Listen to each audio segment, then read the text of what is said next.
nokturnal adalah binatang yang melakukan aktivitas di malam hari. Sedangkan siang hari bagi binatang nokturnal adalah waktu untuk beristirahat.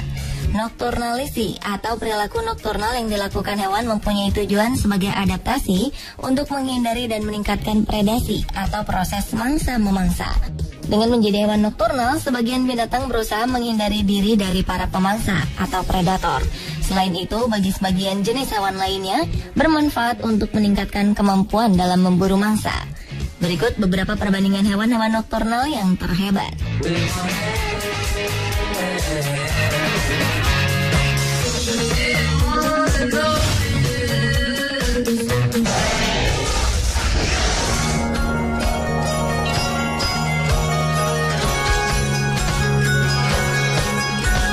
Jenis hewan nokturnal pertama yang akan kita bahas adalah primata.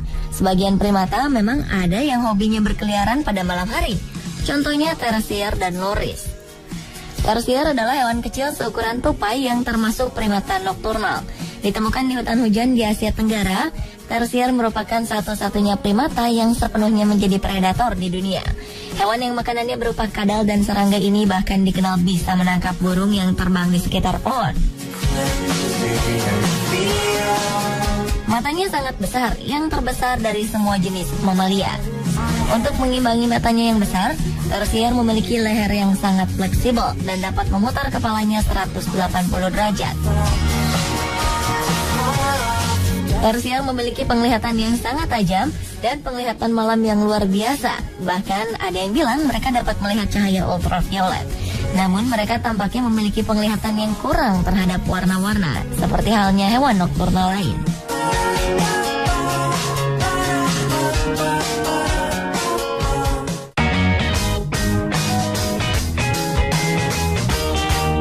Masih dari hutan Asia Tenggara, loris memiliki panjang sekitar 35 cm dan memakan apapun hewan yang bisa dia tangkap. Dia juga terkadang menikmati getah pohon. Jadi hewan yang kecil dan lambat akan membuat hewan ini rentan terhadap serangan pemangsa. Namun loris memiliki kelenjar racun pada siku sebagai pertahanan dirinya. Tetapi bukan hanya itu, hewan ini membuat dirinya sendiri menghilangkan selera si pemangsa dengan cara menjilat racun mereka dan menyebarkannya pada seluruh bulu mereka.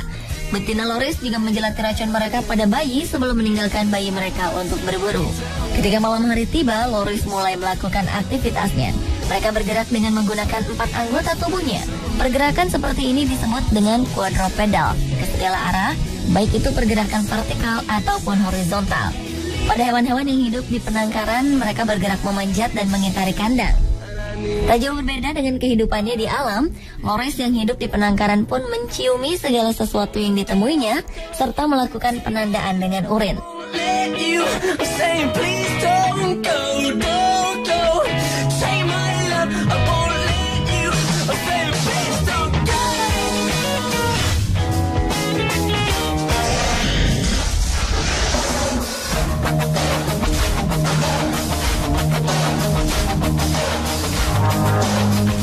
Malayan atau krait sejauh ini merupakan reptil nokturnal yang paling mematikan.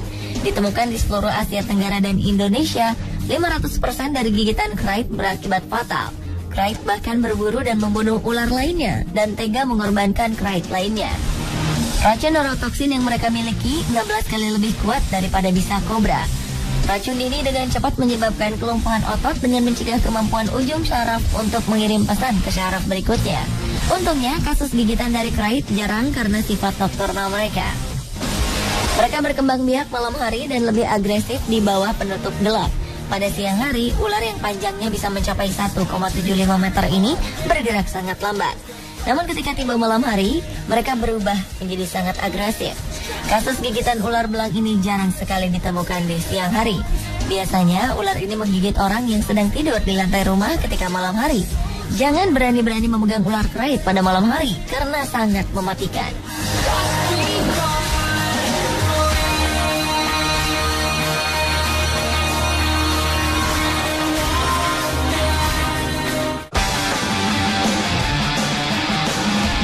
Sementara itu, ular viper banyak ditemukan tersebar di berbagai belahan dunia.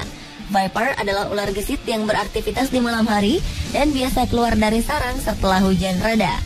Sebagian besar spesies ini memiliki bisa yang berefek munculnya rasa sakit pada bagian yang tergigit dan segera diikuti oleh pembengkakan. Gejala selanjutnya adalah mual, pusing, dan turunnya denyut nadi. Kematian pada kasus gigitan viper tidak terlalu tinggi karena daya rusaknya terhadap jaringan dan sel darah berlangsung cukup lama, dari 1 sampai 14 hari. Korban meninggal diakibatkan gagal jantung dan sulit bernapas. Indera pendengaran dan penglihatan viper sangat jelek, namun kulitnya sangat sensitif dengan berbagai gerakan.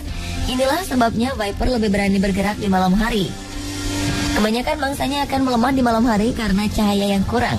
Sementara viper tidak membutuhkan cahaya untuk mengetahui keadaan di sekelilingnya. Semakin sedikit gerakan di malam hari, viper akan semakin waspada dan mengetahui di mana mangsanya berada. Sementara jika siang hari, pergerakan makhluk hidup yang banyak membuat viper kesulitan mengidentifikasikan mangsa dan bahaya yang mengancam hidupnya.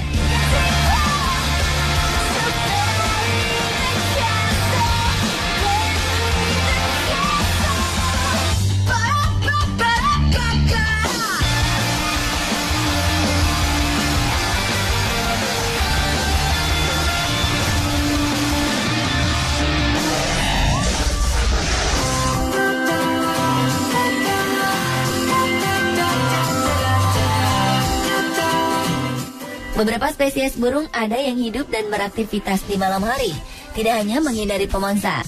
Burung-burung ini lebih mudah memangsa di malam hari. Contohnya adalah burung hantu. Burung hantu sendiri terdiri atas berbagai macam spesies. Spesies yang paling dikenal dan paling dekat dengan manusia adalah Tito alba atau barn owl, atau di Indonesia dikenal dengan sebutan serak Jawa. Selain itu ada burung hantu salju yang merupakan burung hantu terbesar di Amerika Utara. Dari segi ukuran, burung hantu salju lebih besar dan lebih berat dari Tito alba. Ini dikarenakan habitat burung hantu salju yang dingin mengharuskan mereka memiliki bulu yang lebih tebal dari burung hantu yang lain, termasuk Tito alba. Tito alba sendiri lebih banyak ditemukan di daerah tropis seperti Indonesia, Malaysia, Filipina, Laos, Myanmar, China, Thailand, Bahama, Dominika, dan Grenada. Seperti burung pemangsa lain, kedua burung hantu ini memiliki paruh bengkok yang tajam yang berguna untuk mengoyak tubuh mangsanya. Tito alba paling suka berburu tikus dan mampu menyamai kecepatan lari tikus. Walaupun burung ini memakan 2-3 tikus sehari, namun dia mampu memburu tikus melebihi jumlah tikus yang dia makan. Karena hobinya berburu tikus, beberapa daerah di Indonesia memanfaatkan burung hantu ini untuk menjaga sawah mereka dari serangan tikus.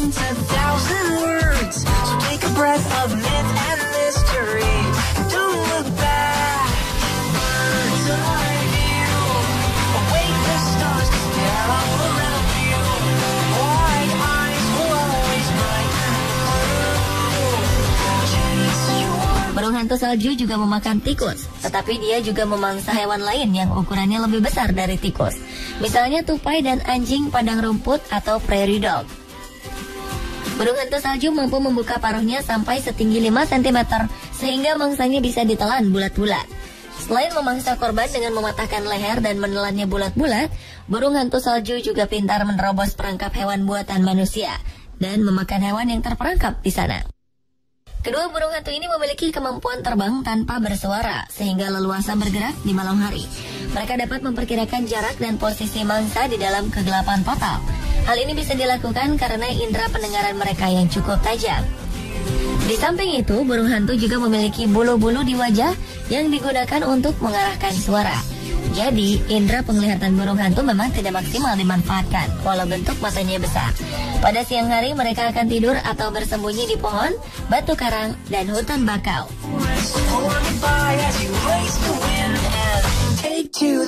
Pemirsa, itulah beberapa hewan nokturnal yang terhebat. Manakah yang paling hebat menurut Anda?